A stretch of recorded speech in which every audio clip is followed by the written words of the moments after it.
നമസ്കാരം. കണ്ണൂരിലെ അഞ്ചരക്കണ്ടി ദന്തൽ കോളേജിലെ ഒരു ദളിത് വിദ്യാർത്ഥിയുടെ ആത്മഹത്യ വിവരം പുറത്തറിഞ്ഞ നിമിഷം മുതൽ ഇവിടുത്തെ മാധ്യമങ്ങൾ ആ വാർത്ത കൈകാര്യം ചെയ്ത രീതി നിങ്ങൾ ശ്രദ്ധിച്ചോ? ആ കോളേജിൻ്റെ പേരവർ പറഞ്ഞിട്ടില്ല.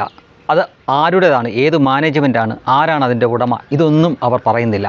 അഞ്ചരക്കണ്ടി ദന്തൽ കോളേജ് എന്ന് മാത്രമാണ് പറയുന്നത്. പക്ഷേ മറ്റൊരു കാര്യം അവർ ഹൈലൈറ്റ് ചെയ്യാൻ പ്രത്യേകം ശ്രദ്ധിച്ചിരുന്നു.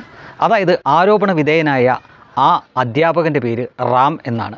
അയാൾ മലയാളി പോലുമല്ല. അപ്പോൾ ആ പേര് ഹൈലൈറ്റ് ചെയ്തുകൊണ്ട് ഇതെന്തോ ജാതിവെറിയുടെ ബാക്കി പത്രമാണ് എന്ന തരത്തിലാണ് അവർ ആ വാർത്ത ചമച്ചുകൊണ്ടേയിരുന്നത്. മലയാളത്തിൻ്റെ പുതിയതായിട്ട് തുടങ്ങിയ ഒരു മാധ്യമം അന്തിച്ചർച്ചയിൽ അതിന് പേരിട്ടത് തന്നെ ജാതിവെറിയുടെ റാം രാജ്യം എന്ന തരത്തിലാണ്. ഒന്ന് ആലോചിച്ച് നോക്കൂ. കേരളം, നമ്മുടെ ഇന്ത്യ സ്വതന്ത്രമായതിനു ശേഷം, ഈ നമ്മുടെ കേരള സംസ്ഥാനം രൂപീകൃതമായതിനു ശേഷവും ഇവിടെ ഭരിച്ചത് മുഴുവൻ ഇടതുപക്ഷവും വലതുപക്ഷവും മാത്രമാണ്.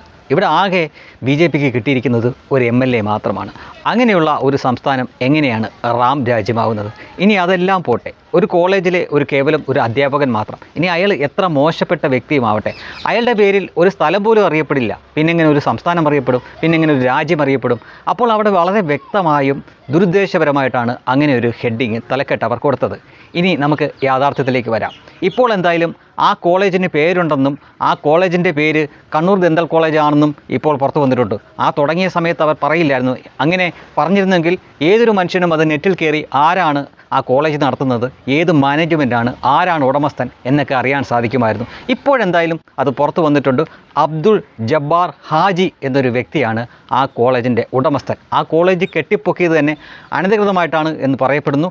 കയ്യേറിയ ഭൂമിയിലാണത്രേ അത് നിൽക്കുന്നത്. അങ്ങനെ നിരവധി പ്രശ്നങ്ങളുള്ള ഒരു കോളേജാണ് എന്നാണ് ഇപ്പോൾ അറിയാൻ സാധിക്കുന്നത്. മാത്രമല്ല ഇയാൾ പല ക്രിമിനൽ കേസിലും പ്രതിയാണത്രേ ഈ അബ്ദുൾ ജബ്ബാർ ഹാജി എന്ന വ്യക്തി. ഇപ്പോൾ അത്തരം ചില വാദങ്ങളും വിവാദങ്ങളും ഒക്കെ ഉയർന്നു വന്നിട്ടുണ്ട്. പക്ഷേ ഇത്രയും മണിക്കൂറുകൾ, ഇത്രയും ദിവസം നമ്മുടെ മാപ്രകൾ ആ കോളേജിൻ്റെ പേരോ ആ മാനേജ്മെൻറ്റോ അല്ലെങ്കിൽ ആരാണ് അതിൻ്റെ ഉടമയെന്നോ നമ്മളോട് പറയുകയേ ഉണ്ടായില്ല. ആകെ അവർ ഹൈലൈറ്റ് ചെയ്തത് ഒരേ ഒരു പേരാണ്, റാം എന്ന അധ്യാപകൻ്റെ പേര്.